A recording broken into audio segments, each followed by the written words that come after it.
Welcome to the Murder Media podcast, where we analyse and overthink true crime. I am your host, Dr. Stella Marie Gaynor, and you can follow the Murder Media project over on Instagram at murdermedia81 and Facebook, and you can email the podcast direct at murdermedia81@gmail.com. Today, I've got the pleasure of being joined again, back, is Dr. Shellie McMurdo. Shellie, how are you doing? I'm good, thank you. I'm boiling hot, but I'm good. Yes, really hot as well. So when I started recording these again, 3 weeks ago? The weather got hot again, and this room is freezing until the sun comes right in, and now it's absolutely boiling. And now suddenly it's like a sauna. Yeah, I've timed it wrong again. I've ended up going into the spring and the summer, but there's just no time for doing this in the winter, is there, when we're teaching? No, none. Just not the one. Not the one. No time to sleep, let alone record a podcast. To think about something else. Absolutely not. I mean, the recording's all right. That takes us for as long as it takes us to speak, but it's the planning it, finding a day that we can both do it, and then editing it, which I don't actually mind. And then uploading it, remembering to do an Instagram post about it. That's also something. I just pressed I pressed go on the RSS feed and it lets it go to Spotify and stuff, and then it's just like, oh, I should actually tell people that it's out as well, like hours later. Oh yeah, I should do that. I should maybe reverse the order in which I do things. Who cares? Right. So today then we're going to talk about cults. I've got my Kool-Aid ready to go. She has as well. So this is an audio medium, so you can't see, but Shellie has got. But I do have a grapey drink. We've talked about cults just generally, in general chit chat. I think it definitely comes under true crime, because getting people to give you all their money and getting people, nearly 1,000 people to die, I'd say that's definitely a crime. That's pretty crimey, yeah. It's pretty crimey. There's lots of overlap, I think, certainly in how the documentaries are put together, and some of the films lean over into feeling a bit horror as well. Midsummer and The Sacrament, which we'll get to, or Red State. 100%. I find Red State terrifying. Yeah, really I love Red State so much, but I do find it terrifying. It's really scary. So we'll get to that in a bit, but what I want to start with, just like we did with last time when we started with true crime, I want to start with what's the first cult that you remember getting into, and by getting into, I mean being interested in. Not what's the first. I have to make that very clear. I'm speaking to you now from my compound. I was thinking about this last night when you asked me, when you sent a message to ask me, and I don't know if I have a false memory of this. So I remember, what I remember really clearly is the Heaven's Gate cult, because I think I was either just leaving primary school or just in the first year of secondary school, and it was all to do with the Halley-Bopp comet, wasn't it? They thought that if they killed themselves, they'd be kind of taken on the back of this comet elsewhere. Like it was picking them up like a taxi. Like a taxi, yeah, like Dial-A-Ride. Dial-A-Comet. Dial-A-Death. So I remember that really, really clearly, because there seemed to be a lot of stuff on telly about how the comet, I think it was like a Nostradamus thing, like, oh, actually, this is going to end the world. So I was really kind of, 10 or 11 and sort of, oh my God, is the world going to end? And then these people started killing themselves and it was on the news and stuff. And so I remember that really clearly, because I remember the purple, they're kind of like blanket. Yeah. Or like towels, weren't they? Like blankets over themselves, and they all wearing the same trainers or something. Yeah, some like kind of Nike trainer, which unfortunately Nike don't make anymore because of its associations. But it is actually a really nice shoe, and it's like, oh, you fox! I'd have worn people that would get it for that association. Well, they could make some money. Put it on, murderbelia websites. Well, that's it. Given the interest in true crime and everything that we've talked about last time, come on, Nike, you're missing a trick there. Maybe just sell it to the UK because there'll be no tariffs. So I remember that really, really clearly. But then I think I have a memory of Waco. Because Waco happened in what, 1993? Today on information we should have Googled. I could have just literally Googled that myself. Yeah, let's have a look. Please hold. With caller. 1993. Waco. All right, well, 1993. Yes. Okay, right. So I would have been, it's not a false memory then, because I didn't actually do the maths before. I remember the images of the compound burning. Yeah. And I was way too young to understand kind of like the nuances of what had happened. But I remember that, and I remember people being interviewed on TV, like people that were standing there who were kind of in support of the Branch Davidians standing there. So I think that's probably the first one that I remember. First one that I got into, not joined, but got into was probably Jonestown, to be honest. I don't know if we count the Manson family as a cult. I guess they were. Yeah. I think it was probably for me, probably Jonestown or Waco, which have a lot of kind of similarities, I think. Yeah. But yeah, I think it was probably Waco or Jonestown. Jonestown has been the one that's I've kind of stayed with longer. I'm still really interested in Waco, but I think there's just more to kind of, I don't know. There's something about Jonestown that's like, oof, that's the cult for me. We'll get to Jonestown in more detail shortly, but I think my answers are basically the same. I remember Waco, and I remember that image when you got the newsreader and then the little square image in the corner of whatever it is that they're talking about. So I remember that picture of, was it Mount Carmel, wasn't it? And Mount Carmel, yeah. The flames coming out of it, and you can see that the flames are all at a mad angle because of the wind. Like the fire's not straight up, it's kind of on the slant. So I remember that, and yeah, not really knowing what it was. So it was 1993, I would have been 12. So not much, not a clue about anything, I've been really 12. Brain full of cotton wool. Absolutely, brain full of absolute nonsense. And it was only years and years later when I started, which when you get a bit older and you start watching documentaries and you start watching, you know, something other than Cartoon Network, that I started to look at stuff to see what it was. And it's the same as when we talked last time, it's like, you know, what was the first big true crime case that you remember? And it was Dahmer, which was around the same time period. So I guess as you're starting to pay attention to the news, as you're starting to absorb some of the once the news stops being, oh my God, this is what my mum and dad watch. Yeah. So it's the images of Waco, you know, with other stuff that I've been interested in since, looking at, and again, under that big umbrella of true crime, it's not necessarily just murderers and serial killers. I think we can think about cults, and I think we can also think about school shootings, and we can think about terrorist acts as coming under the banner of true crime. So then after Waco, you get the Oklahoma bombing, and those two events, you know, just standing out as memories for me as being news events that I remember, and then learning years and years later the connections between all of those things and why things lead on to the next one. So that mid to late 90s set of large events that as a teenager, when you're trying to be all kind of, you know, anti-establishment and trying to be all edgy, being sort of quite shouty and vocal about these things and not actually know what you're talking about. You shout loud enough, people think you know what you're talking about. That's been proven in history. When you're 15 years old and you're wandering around in cargo pants and black clothes, and you get to shout about the government, boots and fishnets and leather jackets. I mean, I'm describing that like that's not how I dress now. That's what you look like now. But you know, it's those events that you remember, because that's when you first start understanding the world. And I guess when you think about the mid-90s, like you were saying, you had Waco, then you had the Oklahoma bombing, you had John Benet Ramsey, Dahmer. Like it was a time popping off. It really was. I don't remember the Oklahoma bombing that well, not as well as I remember Waco, and I guess because the imagery from Waco for the age that I was so striking, that just stuck in my memory more. Fire, isn't it? So we both remember Waco about the same time, roughly the same age as well, aren't we? And so I remember that happening. And then, when did you start getting into media that was about cults, documentaries, books, films? When did that start? When did your problems start, Shellie? Talk to me about your problems. How do you feel about your mother? I think I got into books about them earlier than I got into films about them. Like I remember there was my mum, like we talked about last time, mums are quite often the way that you find your way into true crime. So she always had one of the true crime channels on, whether that was a channel, because this would have been like, you know, the mid-90s, whether it was a channel that would show true crime stuff, or I don't think there was any channels that like maybe strictly showed, but there must have been like Discovery or something like that that pretty much consistently showed true crime stuff. Well, there was Court TV, but that was showing like courtroom stuff. No, courtroom stuff.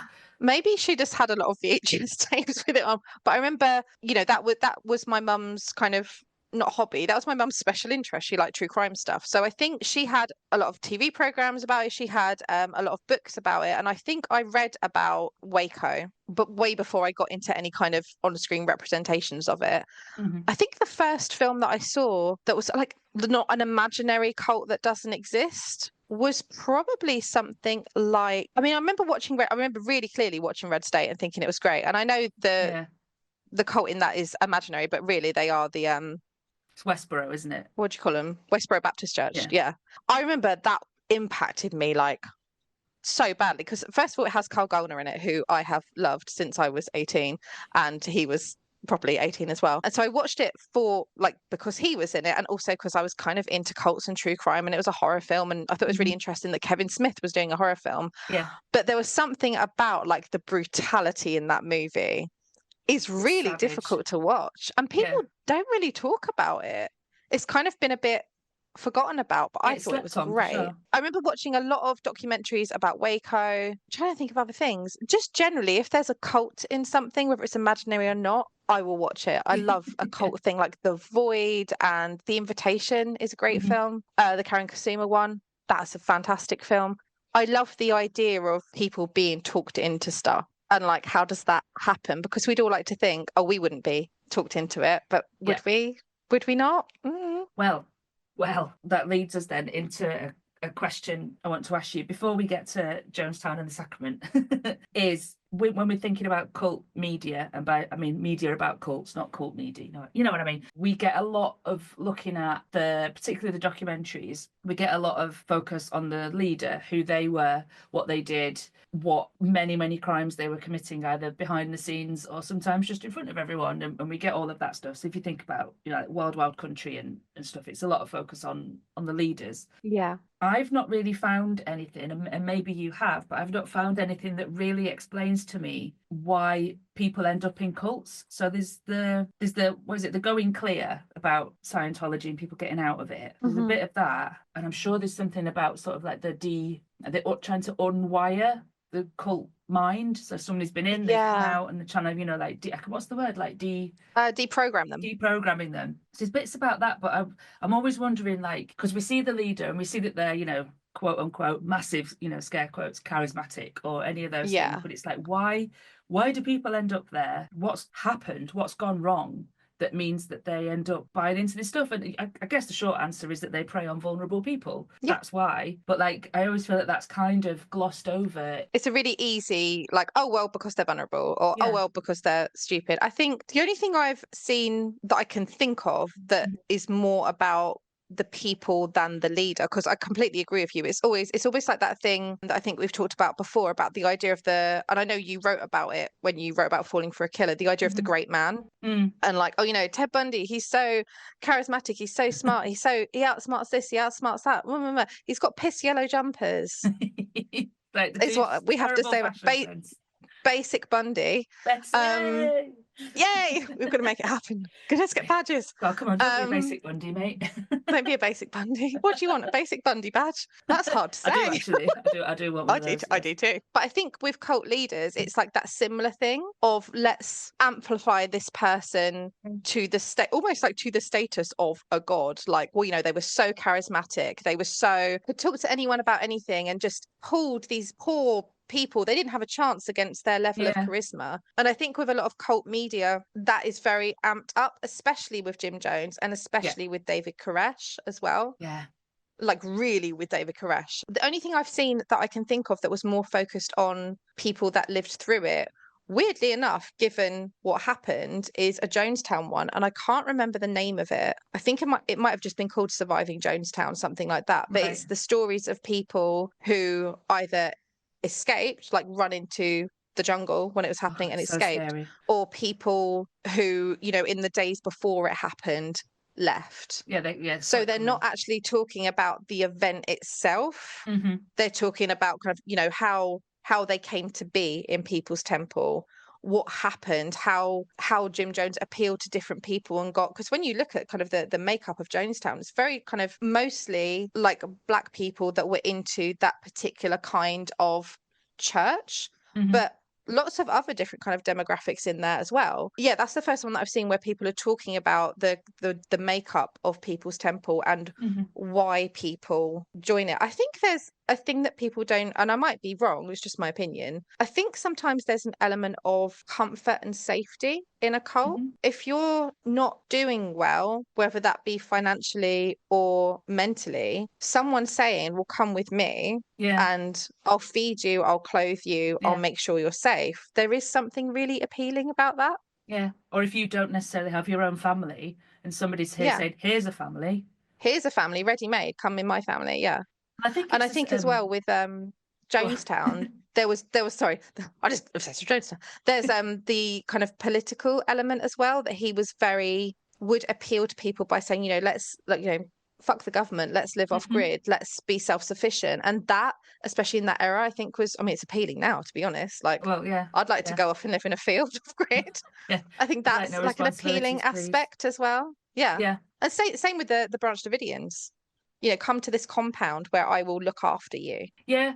Well, I think when you're looking at, if we bring it back around to other serial killer stuff, and how many of them had time in the armed forces, had time in the army, because if you're feeling unstable and you're feeling lonely, or you're feeling nobody understands you, because you is thinking weird things, or you can't make friends, or any of those things, and then suddenly it's like, here is community, here is a group, here's a brotherhood, a family. Yeah, so it is, you can see that appeal to it, and so there's that, as well as preying on the vulnerable. But that is your person in a vulnerable position, isn't it? If you've got no one, or you've lost everything, then that's vulnerability. Or right even there. if you're just prone to kind of depression, anxiety. Someone comes along and goes, if you come with me, I'll take away 80% of your anxiety, because you won't have to worry about these things anymore. Yeah, they offer you happiness, and it's here, and it's like, it's not that. All right then, so you said Jonestown a couple of times there.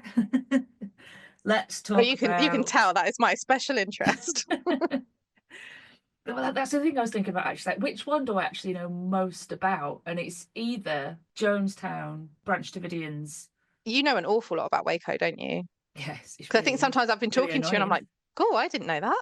It's really annoying, I think, for other people. I actually read, I guess, what was supposed to be one of the best, again, scare quotes, books on Waco was Survivor Story by David Thibodeau, and it opens with the fire, and he got out. It's a really odd book halfway through, because it's like, I think this guy, and he's British fella as well, so I think this guy still kind of believes in Koresh a bit, like what's going on. That's weird. And it's really weird because to unpack the book, and I was like, what? I watched a Waco thing once where there was a woman, and I might have seen this British guy as well. There was a woman, and the way she was talking, it's like, you're still into it. You're still in it, yeah. Yeah, like you've not, that wasn't a full stop for you. It's still happening. Really odd, isn't it? It's like, how can you still be like, oh yeah, but he was right. Everybody died. It was a fire. Like, what are you talking about? I guess with Waco as well, there is that kind of, who shot first. Maybe if we'd have just been left alone, everything would have been fine. Yeah. It's an easier one, I think, for you to do some mental gymnastics around and go, nah, I'm still with it. Whereas Jonestown is a bit more. Yeah, there was, I think it was the last podcast on the left, because it always fucking is. They'd done an episode about Waco 13, 14 years ago, and then they'd mentioned it again when they did their season on Oklahoma and Timothy McVeigh and that bunch of morons. And they changed some of their opinions about Waco. Ooh. And not necessarily about the cult itself and everything that Koresh was doing, because that was horrific, but they changed some of their stance on what happened during the siege and the wait and then the fire, because there'd been, in the in-between time, there'd been some audio released that had some of the Branch Davidians talking, and they're saying something like, David told us to spread the gas, right? To spread the fuels. Like, yeah, he said to do that. So it's like, it was right there. He said, we're going to burn it down. He said to do it. And as terms as whoever fired first, I don't know, but the ATF shouldn't have just arrived and done what they did. No. Don't know who fired the first shot. Both sides will say it's the other side, but Koresh said to set the fire. Like, I love how, I was just thinking how Red State is. It feels really Waco as well. Yeah, it's like Waco and the Westboro Baptist Church at the same time.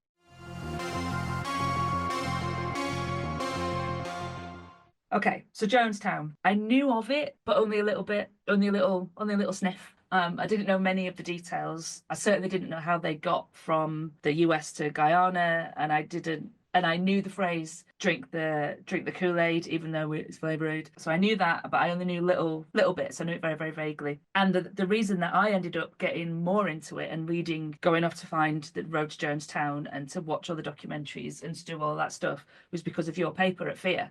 So you did your paper on the Sacrament, and I was like, oh yeah, I recognise that cult. And you hit us with some good facts, and I was just like, I need some more of this. This is the good shit. This is the good shit. So it's because of you that I went and sought out as much Jonestown content as I could. So because that was so good and so enlightening, truly mind-blowing stuff, and made me just insufferable to live with, I think, for about 6 months. Just kept talking to Owen about it. It's like, oh, and another thing, and then this, I've just read that, and I read it in paragraphs and another thing. Road to Jonestown, and he's just like, oh my God. Are you joining this? Stop. So that was all your fault. So I really you're welcome, and also sorry. So I want you to do that for everybody else. Tell us everything. So gather round. So gather round, children. Grab your Kool-Aid. You guys ready? Watch it. We've been to some of the most chaotic, war-torn places in the world, but never for something as bizarre as this. Here we are. Welcome to Eden Parish. You guys built all this? Father had a vision, and we built heaven here on earth. Who is Father? He's the guy that started all of this. Can we speak with him at some point? He agreed to sit for an interview tonight at the gathering.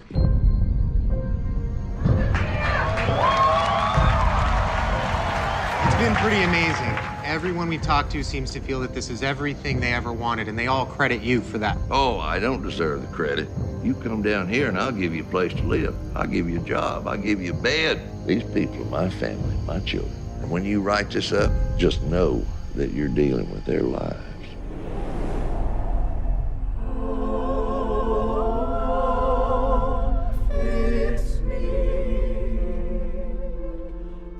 Aren't those the guides? What are they doing with guns? You don't know what's really going on here. This place is not what it seems. Hey, what's happening? These people want to leave. They have their suitcases packed. I have no idea what to do. Sam, do not get involved in this! Please take my daughter. What? We can't let them go back to New York. No, this is the last sacrament. Hey! Hey! How many more people can fit in this thing?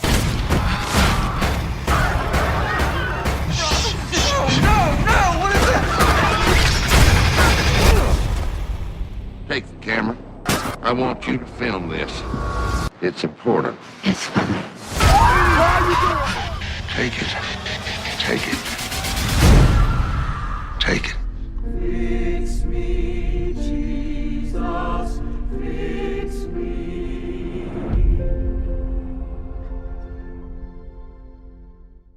My PhD was on found footage horror. So that involved a lot of watching found footage horror, some amazing, some terrible, a lot of terrible, in fact. So my favorite thing to do would be to go on like YouTube and Prime and whatever, and just type in found footage horror and see what come up. My whole thing with the book is I didn't want to do the Blair Witch Project, Paranormal Activity, things like that. I wanted to find stuff that was a little bit lesser known. I mean, I still kind of talk about those movies, but in very kind of short parts. I don't kind of dwell on them. Just almost like acknowledging that they're there, and then and saying like, these are super important, but other people have written about them, so I don't need to, kind of thing. And I don't really have anything to say about them. So my thing was more finding films like, there's a great film called The Conspiracy, which is just fantastic. Savage Land. So stuff that is still known, but maybe a little bit less known. And one day I was sitting there looking through Netflix and I saw a film called The Sacrament. Found out it was directed by Ty West. So I was a big fan of Ty West anyway. You know, The Innkeepers, House of the Devil, I love. So started watching The Sacrament very quickly because I wasn't super familiar with Jonestown, but knew enough about it to kind of spot, oh, okay, this is like Jonestown. It attracted me to it first of all because the three lead characters in it, Sam, Jake, and Patrick, I remembered his name, yay. They're all meant to be Vice documentarians, and I was really into Vice in like the the sort of mid-late 2000s. So that really interested me. And then they go to this place and marker. I know. Isn't it? Oh, I used to want to work for Vice so badly. Oh, I really wanted a Vice ring.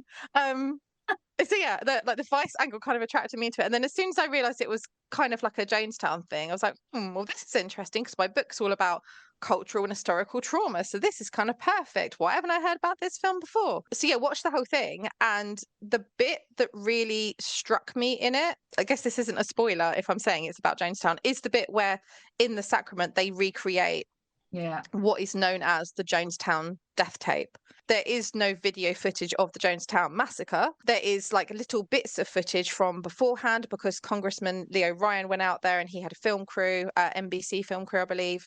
And there is a little bit of footage from when they're on the airstrip when the People's Temple militia kind of opened fire on the crew. But there is no actual moving video footage of the massacre itself. But there is a audio recording, which is the FBI named it. I think it's Q042, I want to say. But if I've got that right, I'd be very shocked. But it's known as the Jonestown death tape. So you can find this online. It's quite easy to find. And it's an audio recording of Jim Jones's last sermon, where he's convincing everybody to take the Flavor Aid with the lethal kind of concoction of drugs in it to kill them. So it's, you know, him sermonizing. There's a female voice that speaks up and's like, this is not right, we shouldn't be doing this, and she's kind of quickly silenced. You hear children screaming, crying, and eventually the tape lapses into silence. And even talking about it now, same. all the little hairs on my arm went, ooh. It's so it's there's a journalist called Sean Munger who described it as what a nightmare sounds like. And I think that's pretty accurate. Like it's not a nice tape to listen to. No. I had to listen to it a lot because I was doing this comparison of the death tape and the bit in the Sacrament that I argue is the visual representation of that tape. So a lot of the syntax is the same. Some lines in it are almost exact. So Jim Jones says, die with a degree of dignity. And Father, who is the cult leader in the Sacrament, says, die with dignity. Yeah. There's like a lot of kind of really similar things. I think I would argue that this kind of recreation of that tape is the reason that the Sacrament was quite widely not panned, but it was very criticized for using Jonestown as kind of the focus of their horror. Some people just critiqued it because they said, you know, real horror should never be the subject of fictional horror, even though we know it is all the time. So that's a weird argument. Psycho, Texas Chainsaw Massacre, like Silence of the Lambs. It's like, oh my god, yeah, it's like it is all the time. Don't know how to break this to you, but it is all the time. And then some people said they found it exploitative because at no point in the Sacrament do they mention Jonestown. But then I'm like, well, it's recreation, and it's called Eden. I was about to say Eden's Gate. That's from Far Cry 5, which is also about cults. Eden Parish. And they never say, oh, you know, this is kind of like Jonestown. It's like, well, because that wouldn't make sense in a film that's set when it's set. Like, because you would get the Jonestown vibes and be like, I'm leaving. So there wouldn't be much of a film. Yeah. So this is a bit off. I'm going. This is a bit Jonestown. I don't like it. Jonestown Vibes, by the way, is a great band name. That should be a badge. I've put that down. Title for episode: Jonestown Vibes. Jonestown Vibes. But I was thinking that those two sides of criticism there. So you got one lot of people saying, "Oh, you can't use real horror, or you can't use real horrors for horror because that's exploitative or insensitive," and then the other side of people saying, "But you didn't say that clearly that it was Jonestown." So it was like, well, if you take those two things then, so you can't win then. So whichever way you do. So the Sacrament gets stuck in this kind of no man's land in between. Yeah. Because there's a lot of critique of my PhD thesis when I gave it in was that I was arguing that the Sacrament was about Jonestown and that it never mentions Jonestown. And there is kind of this tendency in trauma studies to say, well, you kind of need to name the trauma it's about. It's like, well, you're cutting off so much that you then, if it doesn't mention it, you can't read it from a trauma studies perspective if it doesn't mention the thing. So I think that's a bit daft, really, because there's clearly so many films. Like Cloverfield is kind of 9/11-y. Exactly. It doesn't mention 9/11 at any point, but it is definitely. But it's right there, pulling a lot of those images from real life. Yeah. Yeah. So yeah. But yeah, the Sacrament is just my favorite thing in the world. I just assume that it's always on in your house, just on a loop. I mean, pretty much. Pretty much.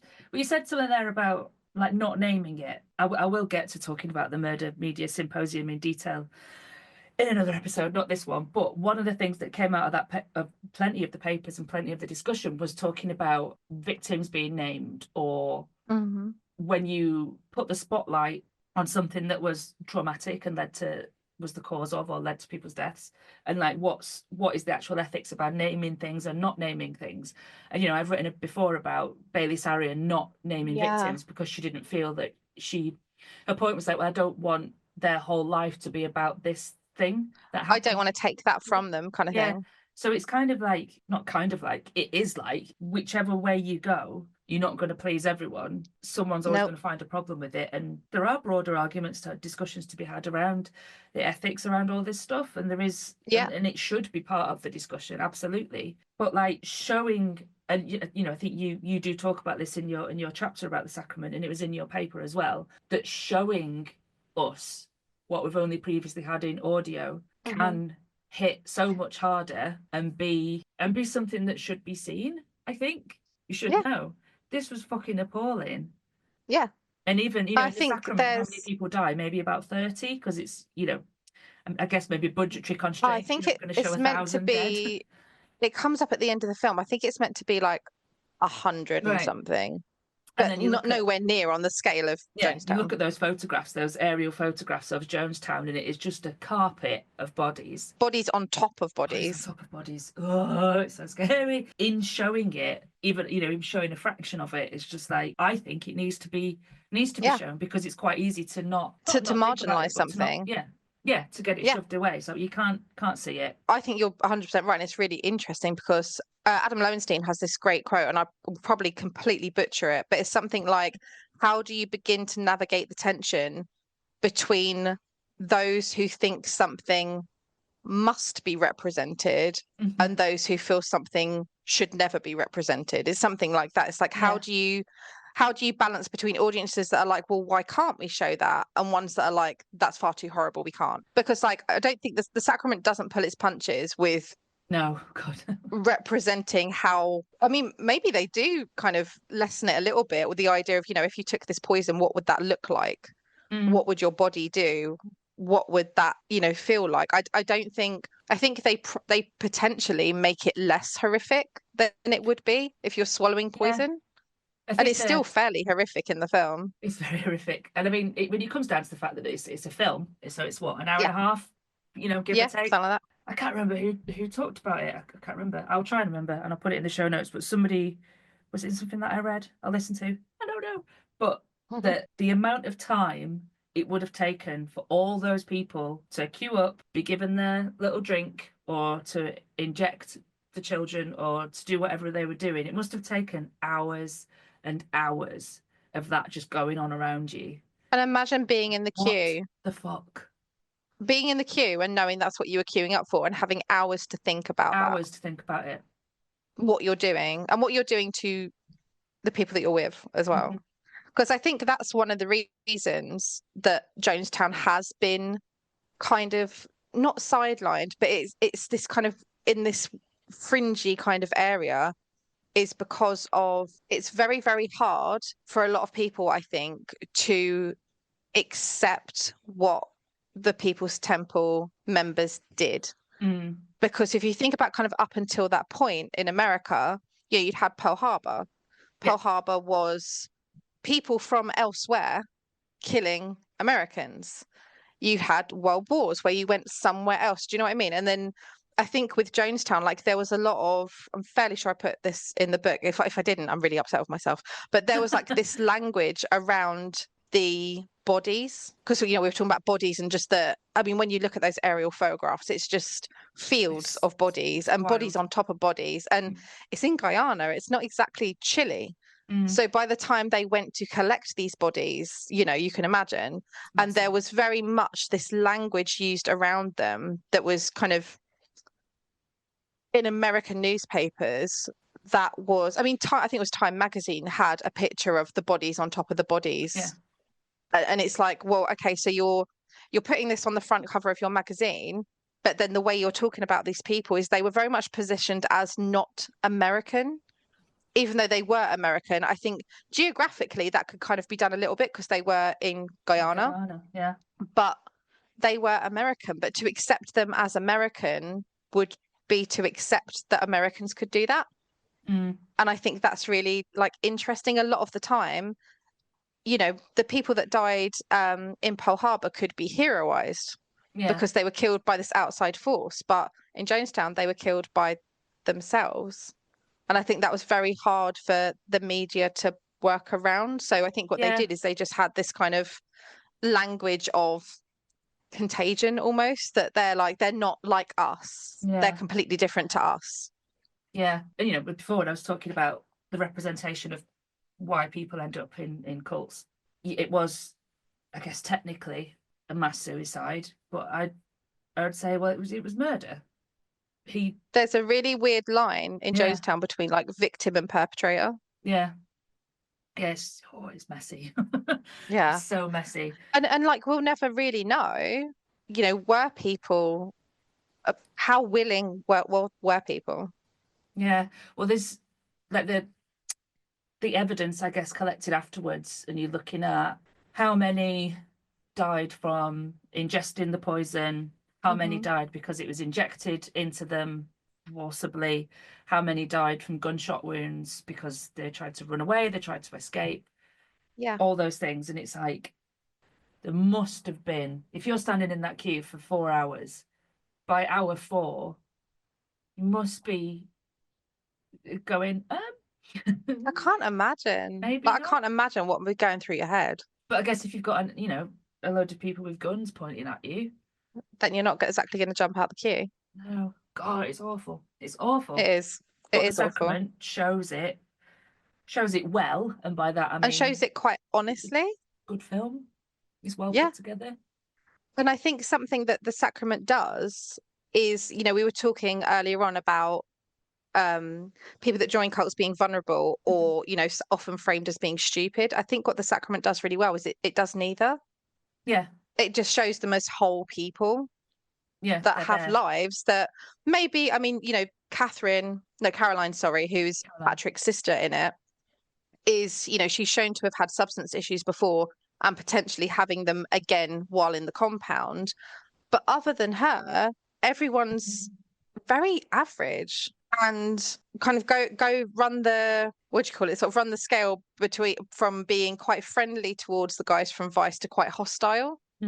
But they're all shown as normal. None of them are really shown as stupid. There are kind of more vulnerable. I mean, I think there's a bit in it where they say about how many elderly people they have there. Yeah.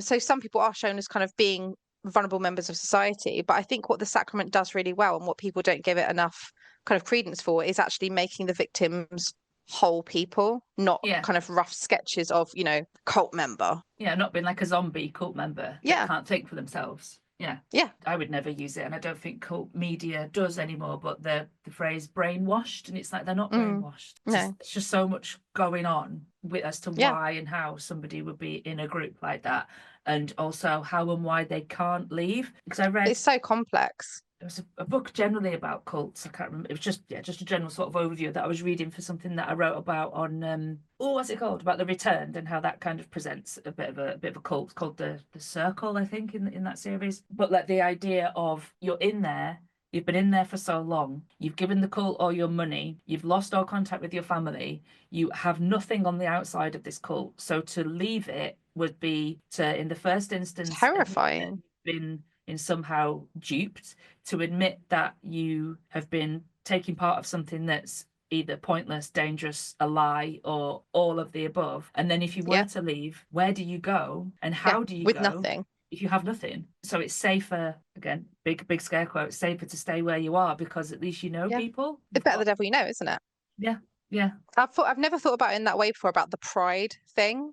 Yeah, can you imagine so it? It's really difficult to admit you're wrong. Of course it is, about anything. Admit that you were wrong. Yeah. And I think with Jonestown in particular, just saying, oh, why didn't they just leave? It's so much more. They were so much more intertwined than that. And you know, they had their whole families were there. Everyone was there. Yeah. I think there was in that surviving. Exactly. I think in that surviving Jonestown one, there's a guy who his mum, was it his mum? I think he left with his dad and left their mum there because their mum was still like in. Yeah. But yeah, it's like, you know, your whole family's there. Like you said, you've sold your house. You've sold all your worldly possessions to this church. Especially with Jonestown, you've been moved to an entire different place. You can't just walk out how on earth are you going to get a cab? Oh yeah. I'll just call an Uber from the middle of the jungle. It's so much more complex than just leave. And I'd never thought about before the kind of pride angle of admitting that I made a mistake. I made a mistake. Oh my God, I've been believing this for so long. Ooh. It's hard enough when, you pick the wrong film to watch at night and have to go, oh, I made a mistake. That's sorry, not a very it's good shit, film, innit? let alone leaving a cult.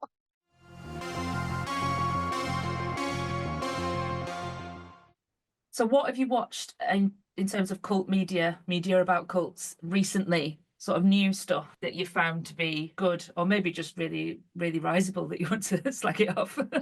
Either's good. What have I watched recently? There's a new Manson family thing. And we were talking earlier, can you call the Manson family a cult? A very kind of different cult, I think, because Jonestown, they didn't lash out at other people. They lashed in, whereas the Manson family lashed out. But it was a lot of information in it that I didn't know. And it connected stuff to... Yeah. It's like I think it's just a one-parter, I think. Because it ended at a weird spot because it's done by the guy that did he's like a really famous documentarian, but I can't remember his name. It ended in a really weird spot. I was watching it with my mum. We both thought there was going to be a part 2 and then looked was like, oh no, that was it. That ended really weirdly. But it connected the Manson family to like MK Ultra stuff. Yeah. Which is another one of my special interests. So as soon as they did that, I was like, oh MK Ultra. So I watched that recently. That was good. I was just thinking about like other stuff that I've watched to do with Jonestown and like because talking about the Sacrament being kind of heavily critiqued for the way it presented it. Yeah. I don't know if you've ever seen the Jonestown haunting. I think I started it because it looked ridiculous, and then that was having to admit to myself I made a bad decision. It is. I mean, it come out after the Sacrament, so I think the Sacrament was 2013, and this was like 2020. Honestly, I don't get offended easily at all, especially by horror films. And I wouldn't say this film offended me, but I just thought, cool. So everyone's going to critique the Sacrament for being exploitative, yet this film exists. Like there's bleeding loaves of bread. There's like dry ice coming out of very suspicious looking drinks. I think Jim Jones appears at one point and he's like crying blood. And I just wanted to highlight that. Don't watch it. Let's point to that one. Don't watch it. Oh, I mean, even in American Horror Story Cult, like I really liked that season, but I loved that season. Their Jonestown bit was a bit, Don't they have everyone come back to life? I think it's Evan Peters in like a padded suit. Yeah, in a big suit. And then he takes the poison, they've all taken the poison, vomits, collapses. Then Jesus appears, also played by Evan Peters. Yeah. Kisses Jim Jones on the head, which resurrects him, and then he resurrects all his followers. And I'm like, yeah, cool. But the Sacrament is really dodgy. Cool. Yeah. I mean, I love American Horror Story, and I love that episode, and I love that scene. They had him play Koresh and Manson as well, didn't they? He made a really good David Koresh. He did. We made a good Charles Manson as well. It's just, I guess, Evan Peters getting to show Just off more of his acting chops, really. Good actor, yeah. He's very good. God, who hasn't he played at this point? Running out of bastards to play, isn't he? No, he'll never run out of bastards. But he's so good at it. Yeah. He really is. He really, really is. So the newest stuff that I've watched that I've quite enjoyed, using the word enjoyed, might actually mean watching it and going, oh my God. What the fuck? There's obviously the two Twin Flames docs. So there was the Netflix one and the Amazon one. I quite liked how they did different things. So the Amazon one went more into the background of the couple who run Twin Flames. I can't remember them, but I can picture what they look like. So it spoke to her father. So I thought that was quite good. So getting a little bit of different background. That new one on Netflix called Gone Girls. Oh, I've seen that. I've not watched it yet. Yeah, it's good. I'll not spoil it for you then if you've not watched it. Okay. It is really, really good. So go. That's your homework. Go. Oh, I just remembered another one that I watched recently. I think we might have watched this at the same time because I think we were messaging each other. The Keep Sweet, Pray Obey. That was something else. Yeah. That was something else. Every time you thought it had reached the peak of fucked upness, it went that step further. You're like, oh, nope. Oh God, we were messaging each other about the special bedroom upstairs. Yes. That was bad. That was those noises were like what it often feels like. I think watching these things, you go, Cult stuff. I do end up watching, so you can find the ones, there's the stuff on the Netflix and there's stuff, so the BBC4 Terror in the Jungle about Jonestown, the like 3 or 4 parter is brilliant. Yeah. And then there's the kind of the trashier ones that you'll find them on YouTube. And I think I get a bit mad about them. Like I find them irritating just because I don't know, because it tends to go down the route of all these people were brainwashed and all these people were this, and it's just like These crazed cult zombies. yeah, it's like, oh come on, do better, boys, Do you know. better. Do some reading. Yeah, you've not done your homework. I feel like you're talking to students. Come on now. We've been over this. Have you watched The Vow? The Vow. It's about the Remind me Nixium. of what that's about. No, I've It's not. the HBO one about Nixium. Nope, I've not. No. I was hoping you have, and you could tell me whether I need to keep trying to find it or not, because it's not on what's it? Now TV, which is where I tend to No, find I've not most seen HBO it. stuff, but I can't get it anywhere. I tell you what one I really want to watch and I haven't. The HBO Waco one. Yeah, There's like six parts. yeah, And it's it's a got long Michael one. Shannon and all those people in it. Mm.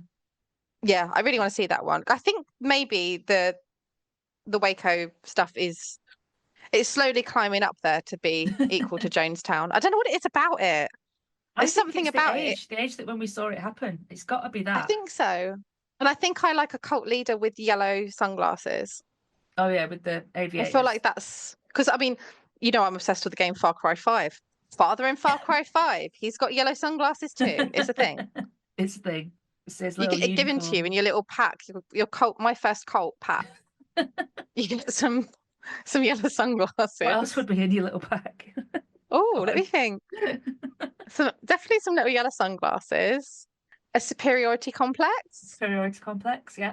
Um, A substance addiction problem. Substance, yeah, some sort of substance problem. Maybe some little packets of Flavor Aid in there.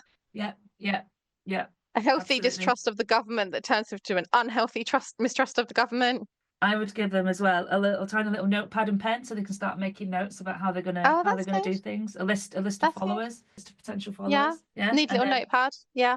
some kind of PayPal account so they can get everyone's money. Yes. Oh, like what do you call it? Like crowdfunding, a Kickstarter. That's it. A Kickstarter link. Yeah. Set them up with that. Set them up with a little website, a Facebook page, or a YouTube channel. A YouTube channel. Because there's that woman, isn't there, on YouTube who's a cult leader? Like currently. I can't remember her name. Teal Swan? Oh, Maybe I she's don't called know. Teal Swan. I'll go and have a look. But And carefully. she is I remember when I was doing the research for the book. Oh, maybe it's not Teal Swan, but she come up a lot, or whoever this person. Yeah, Teal Swan, yeah. She's an American spiritual influencer and author. Of course she is. Of course she is. Of course she is. Well, that's what we're seeing now, isn't it? Essentially the rise of the Zoom cult, the online cult. Andrew Tate cult. Exactly. It's all happening there now. All right. Well, I'm really out of questions, really. I've got everything I wanted about Jonestown and the Sacrament. I mean, the Everybody thing is, should you watch say it. that, but next time I see you, I will probably bring up the Sacrament and talk about it Oh, more. we'll talk about it again. I think we've done well. We've not talked about Ted Bundy, have we? Oh no, we did basic Bundy Oh. badges. Oh, fuck. Oh, can they be basic Bundy bitch badges or basic bitch Bundy badges? Wow. That's a lot of bees. Alliteration. Is that what alliteration I'd have to get the bigger and bigger badges to fit it all in. Just got a big list of words on it. Well, have you got anything else to say about cults? Any other cult media or media about cults? I'm worried that's going to sound wrong. That you wanted to bring up, talk about, highlight. I mean, I think the only thing I know, I crowbarred in a reference to it then, but I think it's interesting how it's going into video games, Yeah. like cult stuff. So, I mean, I think one of the Resident Evils is cult stuff. There was Outlast, the game Outlast, that was about cults. But yeah, the best cult game is easily Far Cry 5. Weirdly enough, when we were saying about how people say that people that join cults are kind of vulnerable or they're stupid or whatever, but actually it's like I'm promising you happiness. Strangely enough, whenever I need to be cheered up, so Far Cry 5 is set in Montana and it's a cult, and the cult leader has yellow sunglasses and he's very kind of Koreshi. It's very like Doomsday Cult. So it's him and his brothers and his sister, and they have this cult, and you're this rookie. I don't know what they're called in America. I want to say like policeman, but I don't think it's a policeman, like a SWAT person. I don't know, like FBI person.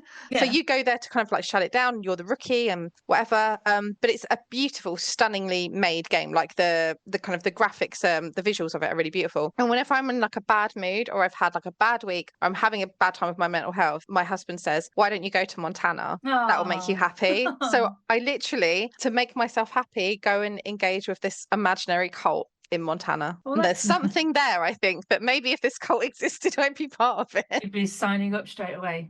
Haven't you just bought a house? Just give that away.